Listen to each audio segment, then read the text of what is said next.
kudune ya pemerintah memberi apa itu anggaran yang jelas, dan Karang Taruna pun itu juga harus membuat satu program-program yang jelas, karena ini kaitannya dengan pemuda, kaitannya dengan tadi apa, kesejahteraan, kesejahteraan sosial, maka ya lingkungan itu harus memang mendukung terciptanya suatu lingkungan yang bisa menghadirkan setia kawanan. Iya, jadi cara zaman dhisik iki mangan ramangan nang kumpul. Itu karena ketika kumpul itu satu dengan yang lain itu kan saling bisa merasakan. Nah saiki kan wong cenderung hidup nafsi-nafsi, individualis. Lalu di dalam lingkungan yang individualis itu susah orang menciptakan suatu kesejahteraan bersama itu.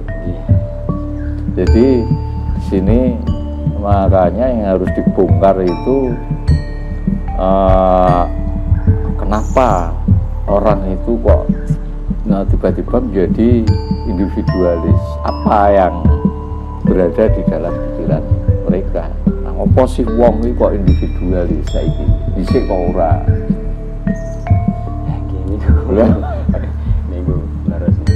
Padahal keadilan sosial bagi seluruh rakyat Indonesia. Karena individualis kan orang ngono. Jadi pengaruh apa sehingga itu orang cenderung bersikap individual. Jadi ternyata tidak sesederhana yang kita pikirkan untuk mewujudkan sebuah sejahtera itu. Ya di sini ada keterkaitan dengan soal ekonomi, ada keterkaitan dengan soal pandangan hidup. Individualis itu kan sesuatu yang bersifat pandangan hidup. Ada berkaitan dengan keadilan. Jadi saling kait-mengkait, dan tentunya yang dilakukan oleh Karang Taruna itu ya terbatas lingkungan yang, tapi lingkungan itu misalnya kita baik itu ya, tapi karena ada sistem politik yang tidak adil, itu bisa lingkungan yang baik itu menjadi pecah belah. Jadi jangan dikira ketika kita itu telah menciptakan suatu lingkungan yang baik, yang persaudaraan, terus akan berlangsung seperti itu belum tentu. Justru saya melihat yang sering membuat konflik itu persoalan politik. Sebetulnya kan wong-wong desa iki kan wonge senengane iki kan urip tentrem, ayem, ora ana tukaran. Tetapi karena pemerintah itu tidak bisa menciptakan suatu sistem politik yang adil, itu kemudian masyarakat yang sudah tentrem itu gara-gara masalah politik itu bisa menjadi tukaran, bisa menjadi mencurigai.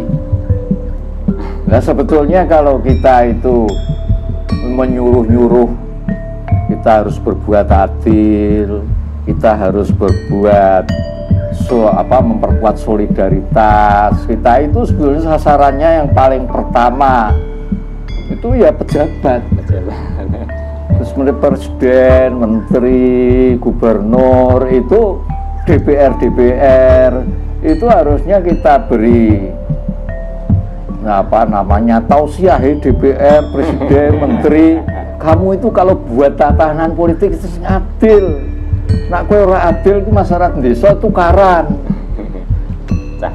Pecah belah. Masa yang bisa memecah belah itu bukan rakyat biasa. Yang bisa memecah belah itu orang yang punya jabatan, yang punya uang, yang mempunyai kekuasaan. Itu orang yang berpotensi memecah belah bangsa. Wah kok awake dhewe iki senasib ya nggih. Ya kula sinten kan ngoten. Jadi itu kalau menurut pandangan saya secara pribadi bahwa tujuan Karang Taruna itu untuk menciptakan suatu kesejahteraan masyarakat itu tidak bisa berdiri sendiri, harus didukung oleh adanya suatu sistem politik yang adil, harus didukung oleh sistem ekonomi yang adil. Iki awake dhewe kuwi yo karang ya wong tambah wong ya kerja sesuai. Kita tidak bisa mempermainkan ekonomi. Padahal ekonomi itu bisa tumbuh itu ya harus dengan dukungan pemerintah. Jadi tiwas awake dhewe kerja, pon kamu harus giat kerja, wis kerja giat. Terus apa meneh kamu harus hemat. Wis hemat kurang hebatnya apa malah sering poso. Kamu harus hidup sederhana, kurang sederhanane apa? Wong kena rob ya ora piye-piye. Lah terus tiba-tiba pemerintah itu di dalam merancang ekonomi itu tidak baik. Akhirnya kita menjadi korban. Jadi selama ini sebetulnya pemerintah aja yang tidak pandai mengatur ekonomi negara. Nak ngomong isor kuwi masya Allah awet esuk nganti tutup bengi iki kerja nak perlu. Basa wis duwe tabungan pirang-pirang, delalae iki ana kuwi apa istilah kuwi cara ekonomi ki nilai rupiah merosot. Maka uang kita itu kan menjadi kayak kertas tidak ada harganya. Iki sing iso gawe ngene iki sapa? Sing iso njaga rupiah supaya tidak merosot itu siapa? Jadi harus dimulai dari mana kita itu mau mensejahterakan? Kan tentunya dari penguasa, dari pemimpin. Salah memilih pemimpin itu harganya itu mahal. Jadi ayo kowe wawancara aku harus belebuk. Itu sekarang misalnya ya kita rob arbo wibur kaya apa? Nyatane omah iki sakmene banjire.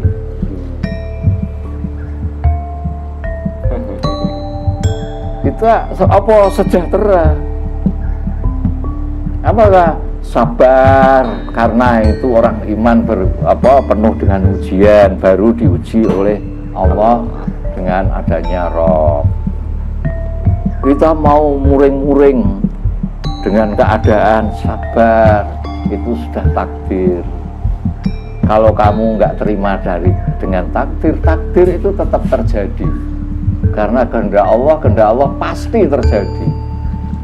Nah ini takdir itu pasti terjadi, sementara kamu tidak ridho itu dapat dosa dan takdir itu terjadi. Jadi kamu sial dua kali. Yang pertama sial karena kamu menolak takdir, ketentuan Allah itu sebuah dosa. Yang kedua sial karena nasibmu tidak bisa berubah. Walik kayak ngono. Tapi mengapa Allah, kita tidak pernah menanyakan bahwa Allah itu menjadikan itu misalnya rob itu apa tidak ada, karena tangan-tangan manusia yang membuat alam itu menjadi rusak. Yang bisa merusak alam itu siapa? Kan orang yang punya kekuasaan, punya uang. Misalnya, kalau tentang rob itu kita usut, sejak kapan Purwosari, Sayung, Bedono, sampai Senik gerek ceritane, Tambak Sari gerek ceritane. Apakah nunggu Purwosari ya juga nanti suatu saat hanya tinggal cerita? Apakah itu tidak ada tangan-tangan manusia yang merusak? Ada. Sopo? Ya orang-orang yang punya jabat, misalnya seorang gubernur, dia mempunyai kebijakan. Ini laut untuk kepentingan ekonomi diuruk. Dia tidak tahu bahwa nguruk laut itu bahayanya juga ada. Akhirnya air yang di situ itu pindah. Kemana pindahnya? Ke tempat kita.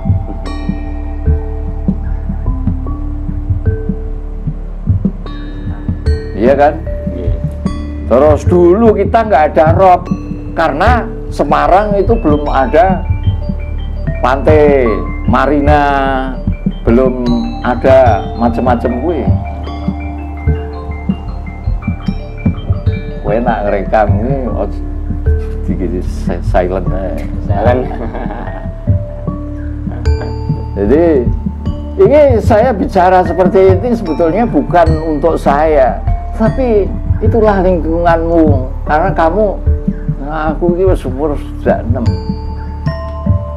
Wes, tapi yang punya tanah lingkungan itu kamu. Aku kan, nah, kalau orang kayak saya sudah hampir selesai. Hampir selesai ini bojo wis duwe, anak wis duwe, putu wis duwe, omah ketak elek wis duwe, sekolahan wis pol gampangane. Lha terus arep apa meneh? Golek akhirat sakake to. Tapi nak kowe wis nikah rung?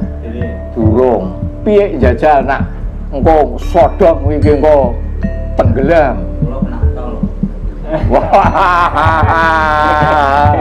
Makan karena tol. Kowe aja mikir awakmu dhewe kae. Sing di meneh sing ora meneh sodong terus. Nah, jadi iki. Ayo, bun mesti Sadar. ayo sodong. Kowe ndi? Sodong. Piye? Di sejarah rob ning Sodong ini mulai tahun piro tak takoni?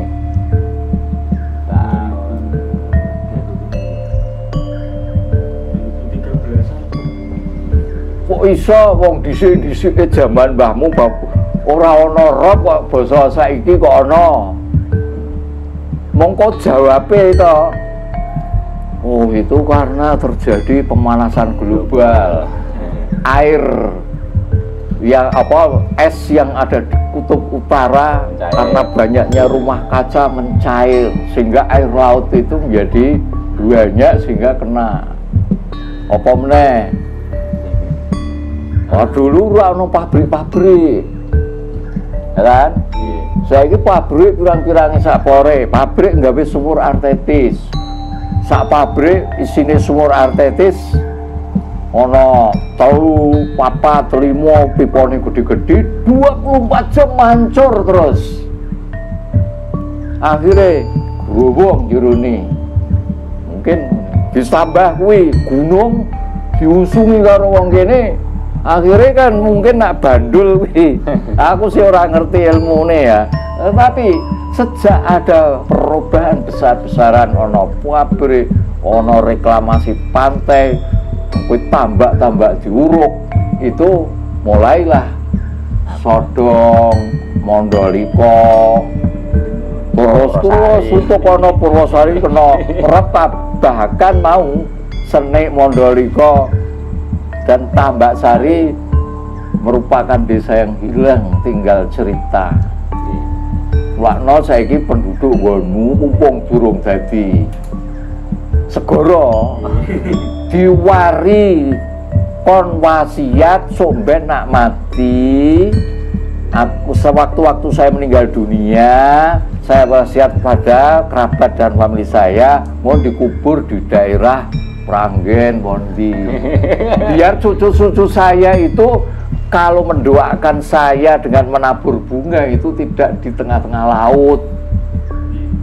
Lah saiki nasibe wong sing duwe kerabat sing dipendem sing dikubur ning gone Tambak Sari ning gone Sene, nak meh ziarah malam Jumat ngene ndi? Kan perahu to nyebare kembang ngono kuwi ta. Lah iya, karena kok pengen ngono apa ora? Mboten. Nah iya, narana wasiat pumpung. Selain wasiat, selain wasiat. Ya, itu kan saya hanya ingin mengatakan, ya kalau bisa jangan sampai desa kita itu tenggelam menjadi segoro. Dengan cara seperti apa? Tapi opo? Kalau Karang Taruna opo?